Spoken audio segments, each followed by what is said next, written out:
Google search just isn't hitting the same way anymore. Has anyone else noticed that Google is absolute garbage lately? I think I might try start using Bing or DuckDuckGo. Searching for even the simplest piece of information on Google right now makes me feel like the whole world is playing a prank. Even Wall Street is taking issue. I think there are some concerns on use of competitive AI tools as an alternative to search. The mainstreaming of generative AI, OpenAI's ChatGPT moment, it took the behemoth by surprise. And it could now threaten to knock it off the podium. Everybody who's watching technology, the entire market, understands that Google's been slow here. A perfect storm of younger platforms encroaching. I also use TikTok as Google now. Like, anytime I want to know anything. Nimbler, hungrier startups hot on its tail. So what Perplexity does is a paradigm shift in search. Wait a minute. If we started all over, is there a faster, better, cheaper way to do this? That's exactly what we did with Arc Search. Megacaps looking to steal share. I hope that with our innovation, they will definitely want to come out and show that they can dance, and I want people to know that we made them dance. This week on Tech Check, how to lose a lead. Is this the end of Google search as we know it? Search has been about 10 blue links for the last 20 years. And 10 blue links was always a hack. At the end of the day, people just wanted an answer. That's Aravind Srinivas, the CEO of Perplexity, a startup that has set its sights on Google search. He says that generative AI has led to a shift that creates a new opening in search. We are trying to move you to a paradigm where, just like how you would talk to a person, you just directly come and ask your question. You don't talk to a person by typing in speaking keywords. And he has a very impressive roster of investors, including the likes of Amazon founder Jeff Bezos and existing AI darling NVIDIA. And he's not the only one taking this on.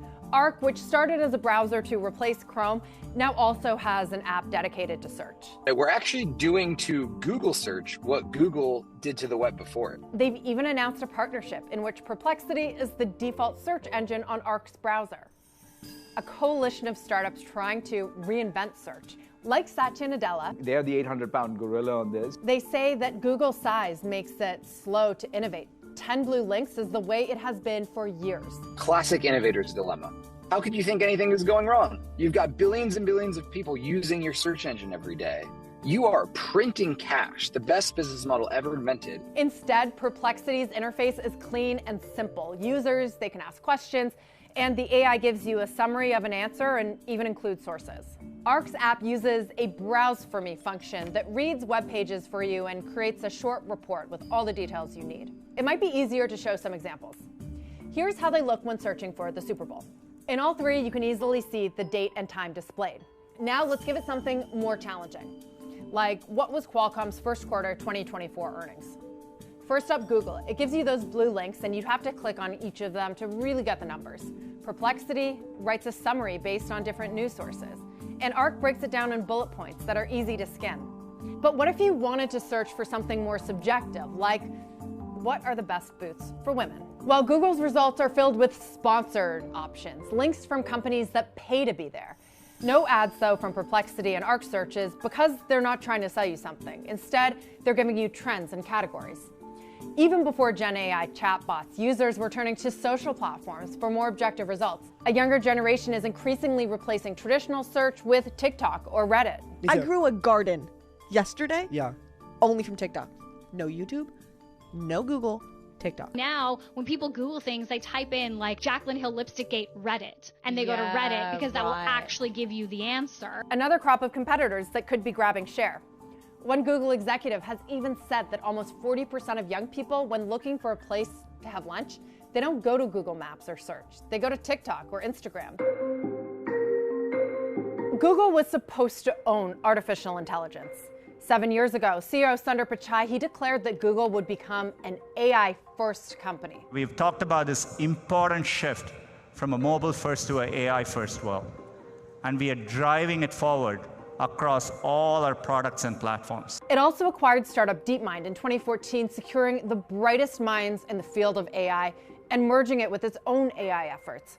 Google had pole position, But instead, ChatGPT stole its moment. 2 weeks ago, a new artificial intelligence program called ChatGPT made its debut online. The ChatGPT phenomenon. Everyone's been talking about the ChatGPT. Microsoft got credit for its multi-billion-dollar investment and cloud and profit-sharing arrangements. Microsoft also knew how to make it hurt. It would go after Google's cash cow, search.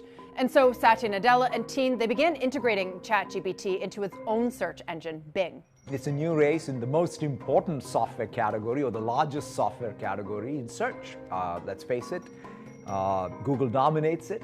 We are thrilled to be here launching Bing to compete. Google scrambled, releasing its own AI chatbot, Bard, in an event the very next day. Bard seeks to combine the breadth of the world's knowledge with the power, intelligence, and creativity of our large language models. But even Google's own employees called the launch rushed and botched, with shares tanking 10% after that demo. They also threw some words back at CEO Sundar Pichai, saying, how is this keeping focused? You know, this is seeming like a rushed reaction to what Microsoft is doing with ChatGPT. Later that year, Google tried again, publishing a video demonstration of its new large language model called Gemini.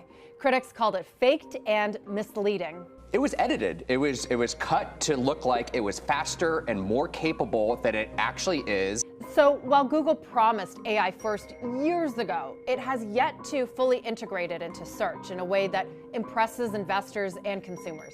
When you think about the way that ChatGPT is making headway, or even Bing, right, what Google risks right now is losing that user behavior to its competitors. And now the search threat may be showing up in Google's financials. 2023 fourth quarter search ad revenue nearly missed analysts' expectations, and CFO Ruth Porat hedged search growth going forward. As we enter 2024 with advertising revenues of more than $100 billion higher than 2019, we remain focused on sustaining healthy growth on this larger base. Analysts, they tried to get at the question on everyone's minds. Is AI hurting Google? Are people turning elsewhere for search? I think there are some concerns on use of competitive AI tools as an alternative to search.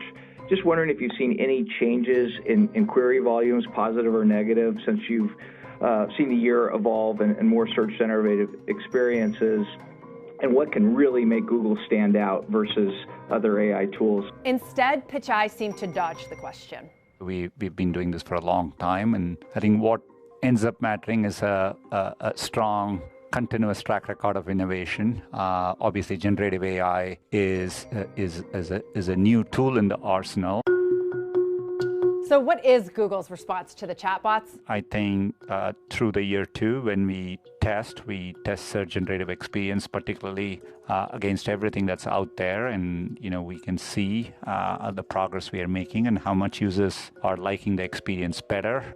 Google is calling it Search Generative Experience, or SGE for short, first announced in May at its developer conference.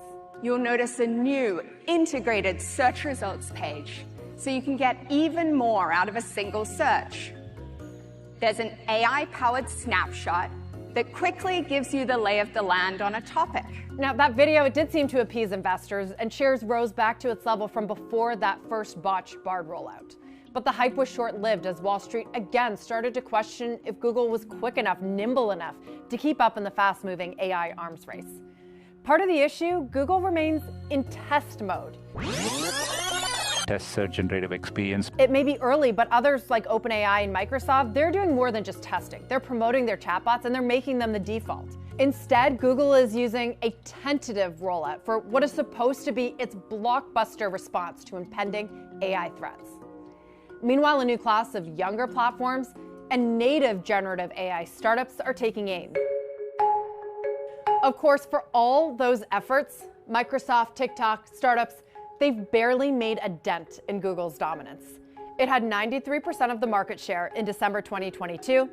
As ChatGPT launched, 92% a year later. It's been the dominant search engine for decades, and it's hard to change consumer behavior. People are questioning whether Google is truly the leader in AI. Remember ChatGPT is built on something that Google released 7 or 8 years ago. I'm in the belief that Google, their 20-year lead in search, is going to inform better AI decisions. You're going to go to Google more over time, and there's more opportunities for them to monetize search. And so big picture here, the Google story is intact. Plus, Google is entrenched. It is the default search engine on basically every smartphone in the world. Google has one of the most resilient consumer products of all time, two of the most resilient consumer products of all time, in search and in YouTube. Google owns the Android operating system, and it pays billions of dollars a year to Apple for that privilege on the iPhone. But perhaps Google's biggest advantage, its data.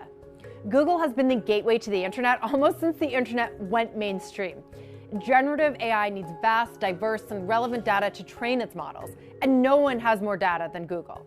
The question is whether Google can harness it in the age of AI.